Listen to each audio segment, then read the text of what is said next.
Hello and welcome to KTSDW. Today I'm talking about loneliness in video games and such. Okay, here we go. Media often has a problem with depicting loneliness, and I say that I mean it's definitely possible to accurately depict loneliness in a character, but it's very difficult to spread this loneliness to the recipient of the media. Does that make sense? Like, there could be a lonely person in, like, a movie. You're like, oh, they're lonely. But you don't exactly feel lonely yourself. Anyways, video games seem to excel at this sort of loneliness projection, often without even trying to. Maybe this is simply due to the thin barrier between the character and the player, or maybe it arises from the act of playing a game alone. Of course, it all depends on the game. So yeah, games. And a spoiler warning for the games in this video. I'm not gonna say what the games are yet, but I'll give you a heads up and timestamps and stuff. Okay, I'm just putting off the script.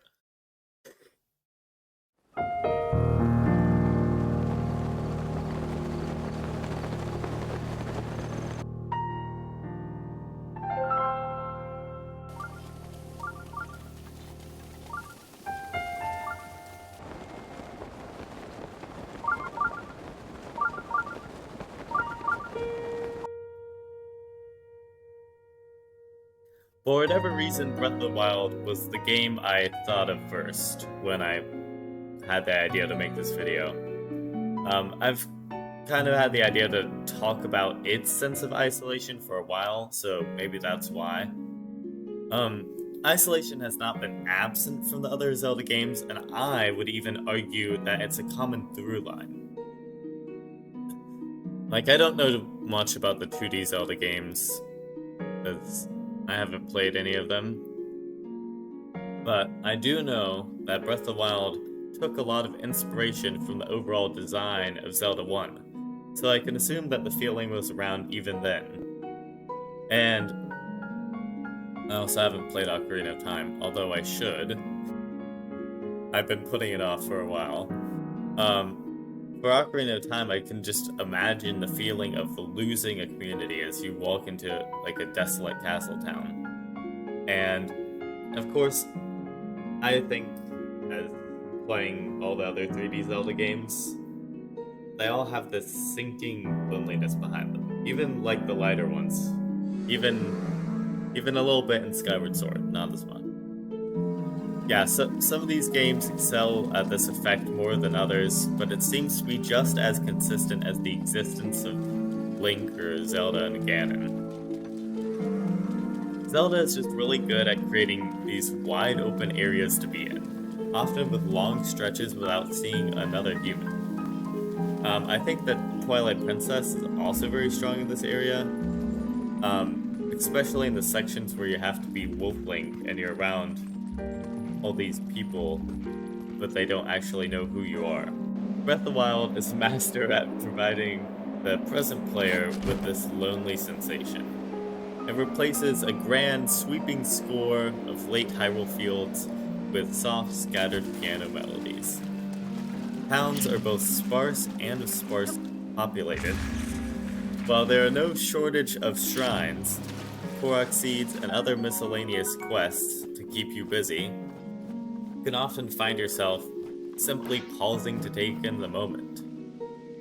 Of course, Breath of the Wild does not exemplify loneliness, and it has a lot more structure than some of the other games on this list, but it really allows you to savor those little moments in between your big adventure. Because they've already waited 100 years, so what's one more day? Breath of the Wild has a lot of walking through environments, which is a staple of these lonely games, is a lot of walking. I talked about this a bit before in a different video, but finding a small cozy spot in the midst of a ginormous expanse is an incredible feeling. Of course, you can horseback ride or teleport or launch yourself into the air. but often when I boot up the game, I simply pick a destination and walk all the way there. Somehow that feeling of hiking the Hylian outskirts is both lonely and incredibly comforting. I'll touch on that comforting aspect a bit later. Of course, there's also stupid enemies in the way sometimes, and that's not very comforting, but whatever. Breath of the Wild's environment design is truly a marvel. You can often find interest in exploring locations even if there's no true point or purpose to your travels. Like, look at these epic rocks. Epic rock. Rock. Rock. I feel like this is one of the reasons that I have personally always enjoyed Breath of the Wild more than its sequel.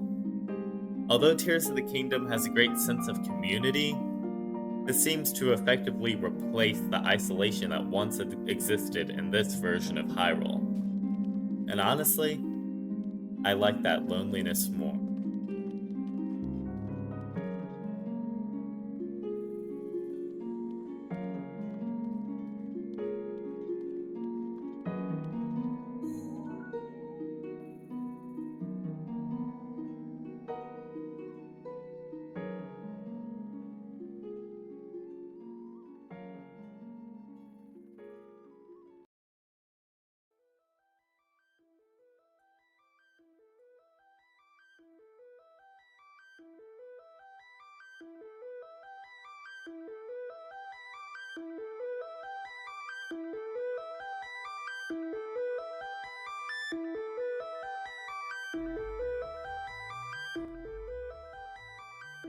Minecraft has its way of weaseling onto these types of lists because it literally is the game that you make it out to be.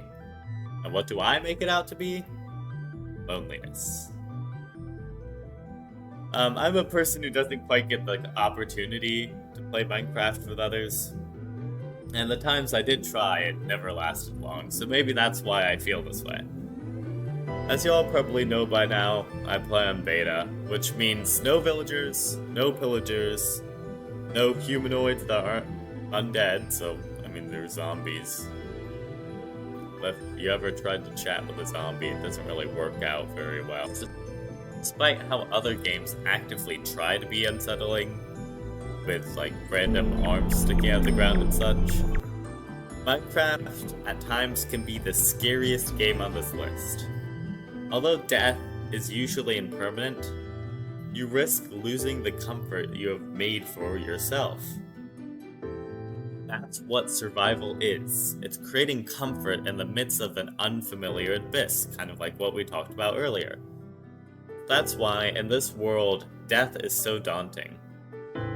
When you're playing most other games, like Mario, for example, when you die, you can hop right back onto the stage. You can try again as many times as you need, despite what the lives counter may tell you. You don't risk losing much, except for coins and your precious time. But time is money, so, you know. In Minecraft, you can lose everything. Oh, no! Like, even your structures can get blown up.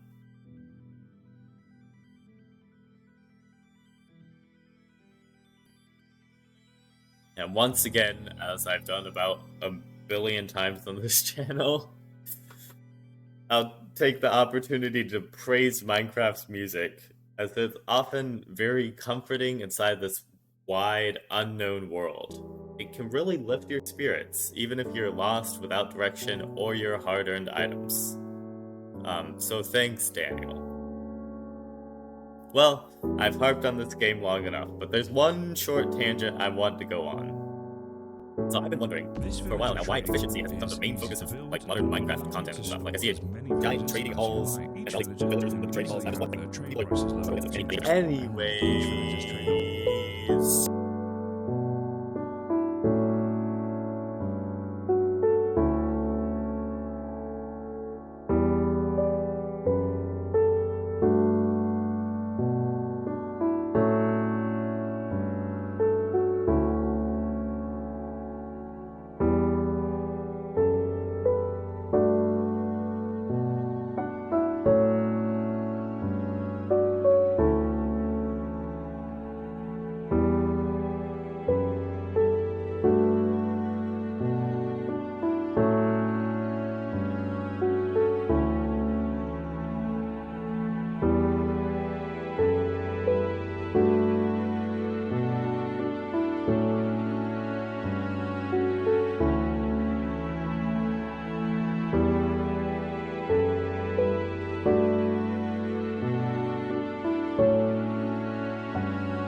I just wanted to point out that this is the second part of the recording, and I have no idea why I had my earbuds in.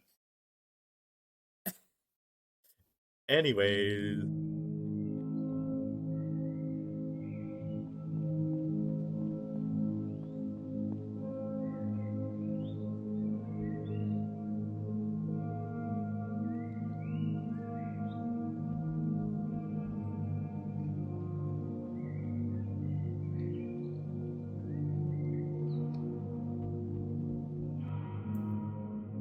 Fatum Betula has become a sort of game that I play simply to be somewhere I'm not.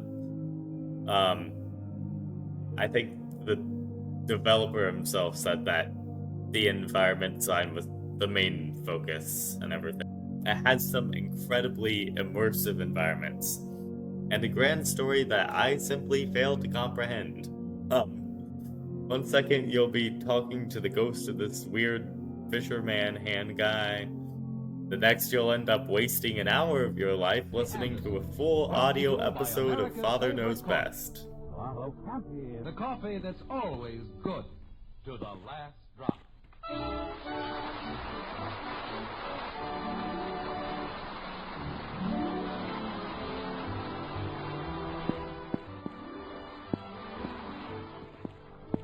It was Oscar Wilde who said, "Children begin by loving their parents. As they grow older, they judge them. Sometimes they forgive them." And that kind of makes me wonder, did this random guy get the license for this show? Whatever, that doesn't really matter. This game has an interesting case of isolation because it actually has a lot of interesting characters that populate the relatively small world. You got the cat guy, the thinky guy, the hand guy, the immortal guy, the wizard guy, the diver guy, guy in the ocean's head looks like an arm or something, and he's like that guy from like Fantastic Four whose name I forgot with the long arms. The whole crew is here. I think what makes the loneliness stand out is this. You are the only one who can actually alter the events of the game.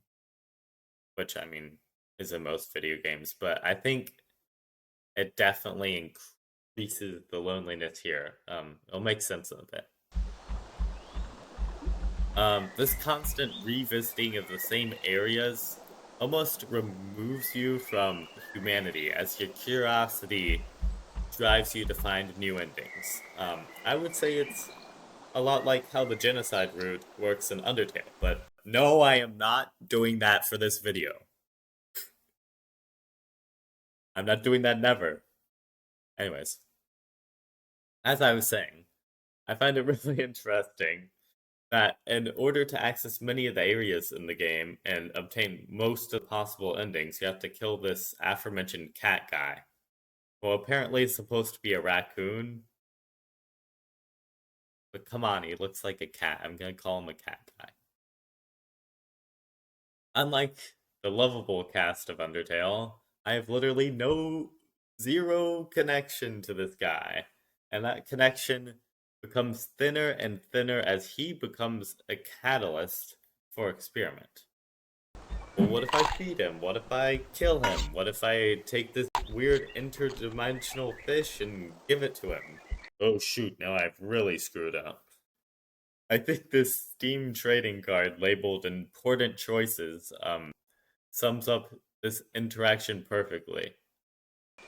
But anyways, outside of him, most of the characters in the game are either dead, wishing to be dead, or extremely distant. I think one of the most human interactions that this game provides is your conversation with the wizard guy. He has a lot of personality and fun dialogue, yet even he seeks to be removed from humanity by wishing for immortality. We learn from this near corpse in a nearby shed that immortality does not prevent the body from rotting in this world. It offers nothing but pain and a removal from the death that makes us truly human. I'd go as far to say that no one in this world is really human, and you aren't either. It's implied in this 50s style suburb area, or at least that's what I think. Like I said, I can't comprehend the story of this game. Now, this world seems to be the creation of this character that the player controls. It simply exists as a world to be god over, a place where only you have the tools to make alterations. So despite there being people in this game, there's almost no solace in your interactions with them. Looking back at Breath of the Wild, you may be the only person who can save the world or change anything in the game, but your power and sheer epicness don't separate you from the joy of having a little interaction with a goofy NPC. In Fatum Betula, you feel, at least after a while of playing the game, you feel totally disconnected, even from what seems to be your own family. I'm really trying to pinpoint the source here, but I can't fully understand why I feel this way when I play this game. And as I'm playing it more and more, I feel like there has to be some ending, some way I can save everyone. Like even now, my mouse is hovering over the search bar, wanting to search up how to get the good ending. But the worst part is, I don't even know if there is a good ending. Maybe someday I'll find it, if it exists. Maybe someday I'll just give up and search up a walkthrough or something. Maybe I'm severely overthinking a game about watering a plant. I don't know. I really don't know.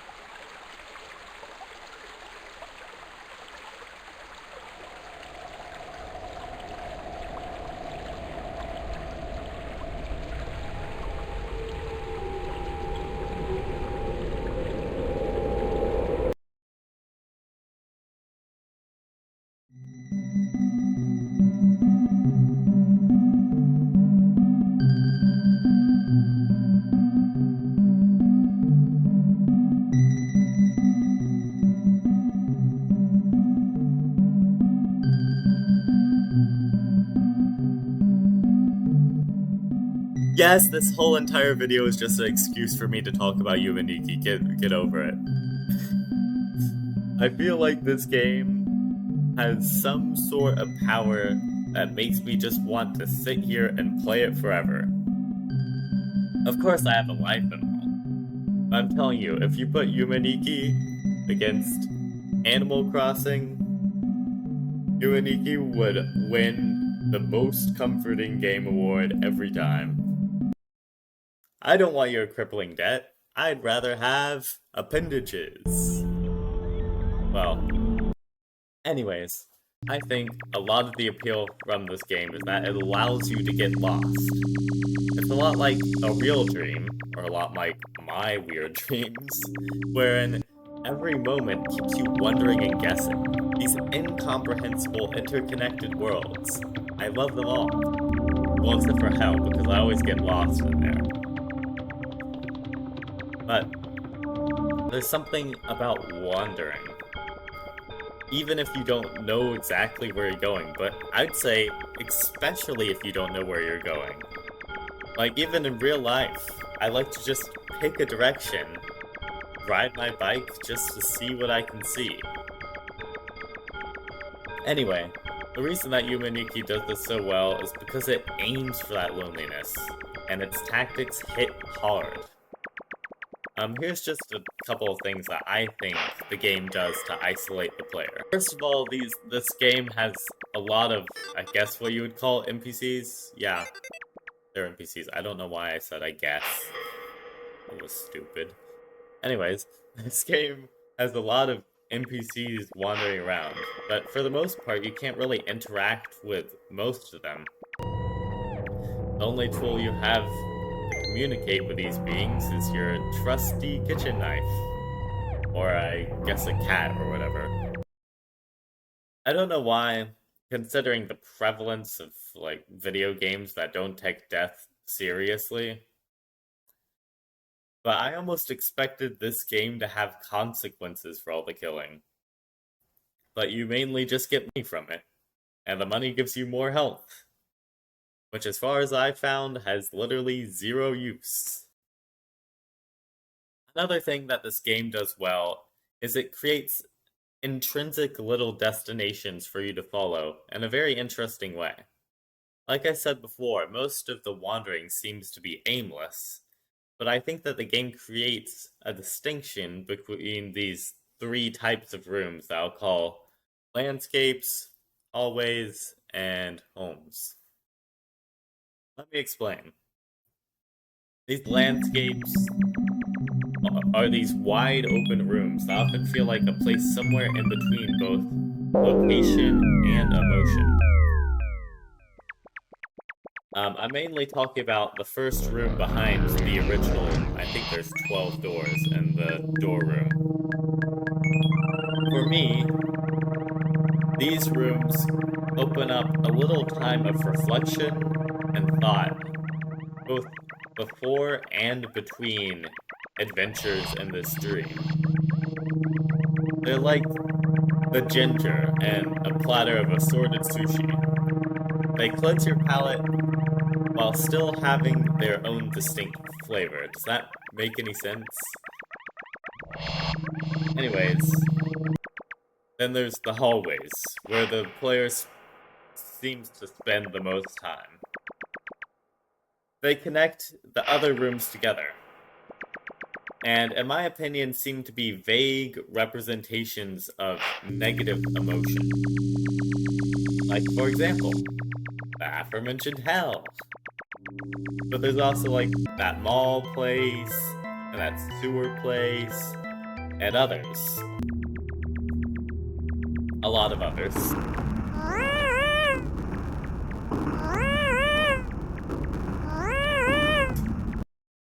Finally, there are these home locations that seem to be like a resting point, a place that you can breathe. Your own little corner tucked away, kind of like what I talked about earlier. These are the places that I really love, like the flute room, or the spaceship, or this roof, or Poniko's house. They seem to have a lot of, like, positive vibes.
Anyways, the reason I'm pointing out these areas, which I will say don't always happen in that order, is because it kind of reflects real-life introspection in times of loneliness.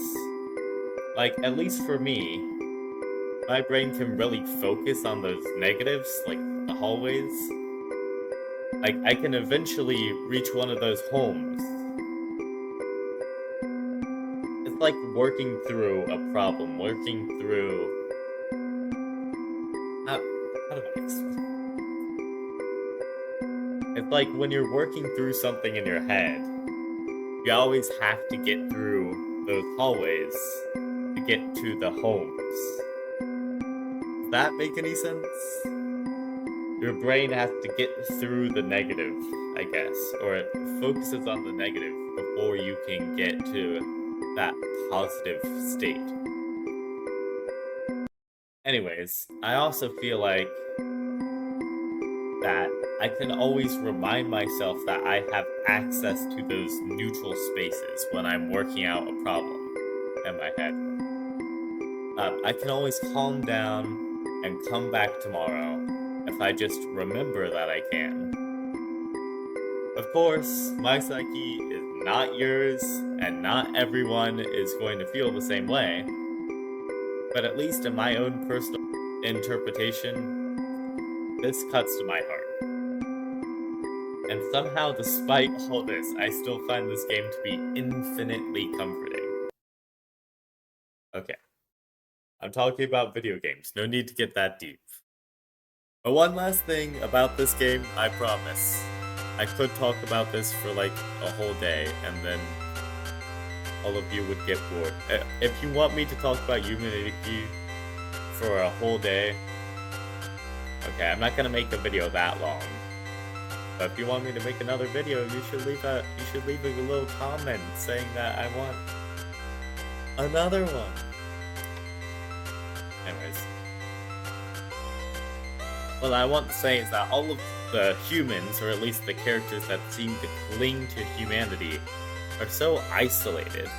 You come across these human-like characters and they're always alone. They're always in the middle of nowhere with no one else. But I suppose they're not alone when you're there. That's why I put Mars-san front and center on the thumbnail. Well, I haven't done that yet, but I will.